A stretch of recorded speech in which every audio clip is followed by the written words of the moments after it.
Check-up santé, au cœur de l'innovation santé. Fabien Guèze.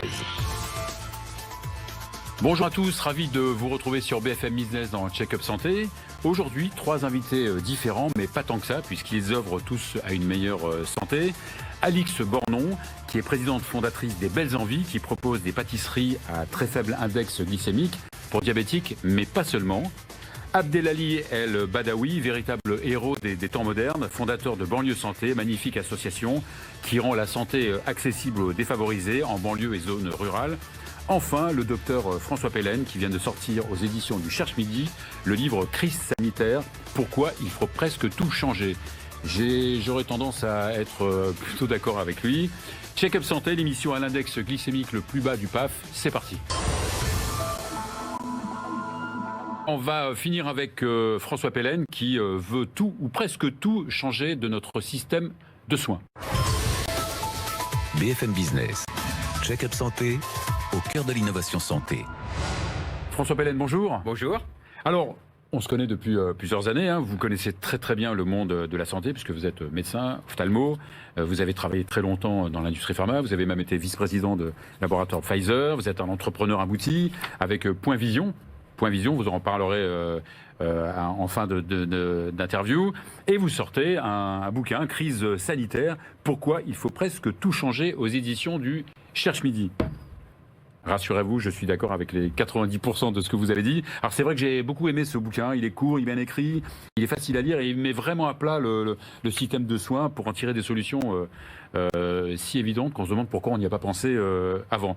C'est vrai que cette crise sanitaire, elle a révélé au grand jour les failles un peu de notre système de soins. Exactement.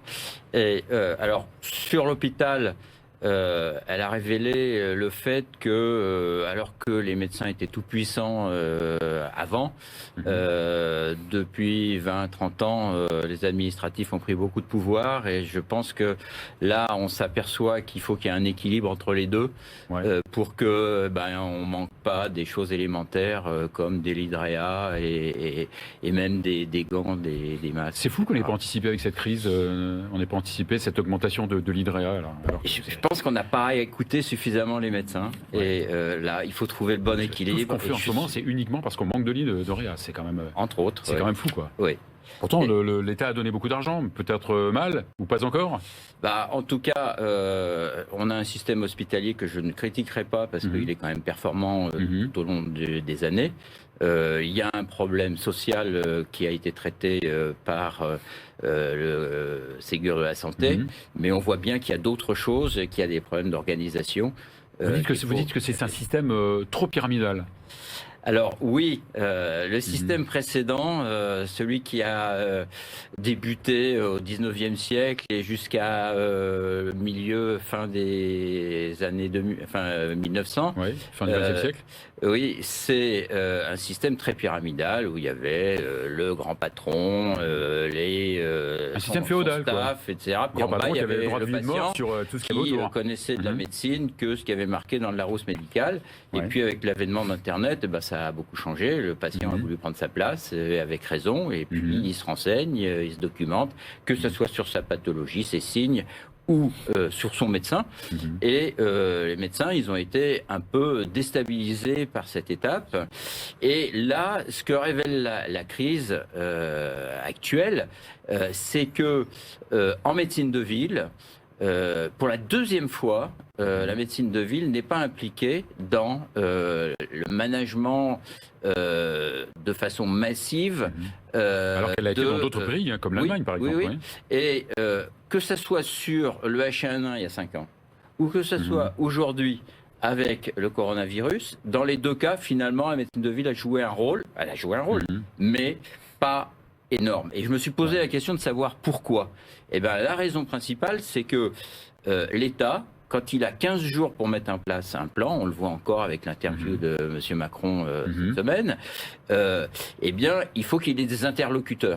Et les médecins, ils sont dispatchés, il y a 200 000 médecins dispatchés sur le territoire. En 15 jours, comment voulez-vous discuter avec 200 000 personnes? Et ce que je dis, c'est que l'évolution technologique de la médecine, et notamment de la médecine de ville, fait que le médecin ne peut plus exercer tout seul. Il faut qu'il soit dans une entreprise médicale à la tête de laquelle D'une véritable il puisse entreprise. être une vraie entreprise, parce que il y a des C'est pas machines, du tout il y a de la péjoratif comme nom, technologie, entreprise. pas du tout, et c'est pas commercial, c'est une entreprise médicale qui peut être faite dans le cadre des règles en vigueur. Et il faut des techniciens, il faut de l'internet, il faut de l'intelligence artificielle, il faut maintenant de la télémédecine. Tout ça, ça nécessite des équipes. Et alors, 12 ans d'études, pas un cours de management. Alors justement, vous dites que le changement, il doit avoir lieu même en amont encore, pendant les études de médecine. Je veux dire, si on veut avoir des entrepreneurs dans la médecine, il faut les former. Ouais. Et pas les former que à l'urologie, la ouais. cardiologie, l'ophtalmologie, même si c'est très important, évidemment. Mais il faut aussi les former. Ouais, vous parlez au de trois management. aspects importantissimes. C'est l'anglais. L'anglais, Ouais. c'est à peu près fait, parce que comme il faut Ouais. publier en anglais, on donne des Enfin, cours d'anglais. il y a quelques. Mais en dehors des cours d'anglais, ouais. savoir comment on recrute, comment Bien sûr. on s'occupe de ses collaborateurs, comment on investit dans les machines, tout ça on l'apprend pas. Et trouver 100, 200, je sais pas, heures dans Évidemment. un cursus de 12 ans, ça doit être faisable. Ouais. Et donc moi je demande à tous ceux qui s'occupent de l'enseignement de la médecine de prévoir ça. La première chose qu'on fait chez Point Vision, quand un médecin vient diriger un de nos centres, c'est de l'envoyer dans une école de commerce qui s'appelle HEC pour Que vous avez fait, apprendre d'ailleurs. les rudiments. Ouais. Que vous avez fait, Oui, fait je suis HEC. même professeur à HEC. Oui, donc d'une chose de management aussi. Il faut apprendre aussi pendant les études de management. Oui, il faut, absolument, il faut. Les pharmaciens le font un peu, les médecins pas du tout. Et Ouais. ils se retrouvent à gérer des grosses structures sans les connaissances, et évidemment, ça leur prend un temps fou. Et le temps qu'ils perdent là, ils l'ont pas sur le temps médical. Évidemment, c'est l'intérêt des nouvelles technologies de permettre aux médecins d'avoir plus de temps patient. Vous dites aussi, c'est très juste, qu'il y a assez de médecins, mais il faut juste les former et non pas absolument ouvrir les... Moi, ce que je dis d'abord, alors il y a tout un long débat pour savoir s'il y en a assez, pas assez. D'abord, on a rouvert le robinet il y a quelques années quand même. Donc Avec toujours une inertie de 15 ans. Ouais. Et oui, évidemment. Mais de toute façon, vu l'état de nos finances et des finances de la sécurité sociale, on ne peut pas assurer, doubler. bien sûr. Quoi. Voilà, il faut être raisonnable. Donc vous dites que l'idée, c'est de mieux former les médecins plutôt que... L'idée, dans une entreprise médicale, le médecin qui n'est pas dans une entreprise médicale, il perd un tiers de son temps à faire de l'administratif, un tiers de son temps à faire du technique, et il a un tiers de son temps à faire du médical. Et surtout le revaloriser. Bien sûr. Le médecin français est sous-payé. Mais s'il fait plus de médical, il aura peut-être une rémunération supérieure et il sera déchargé de tout le reste. Pour finir, Point Vision alors, Point Vision. Eh bien, Point Vision, c'est ça. C'est-à-dire que l'administratif, c'est fait par une structure de services partagés qu'on appelle un GIE, un groupement d'intérêt économique. Ouais. Tout ce qui peut être délégué, confié à des paramédicaux doit l'être.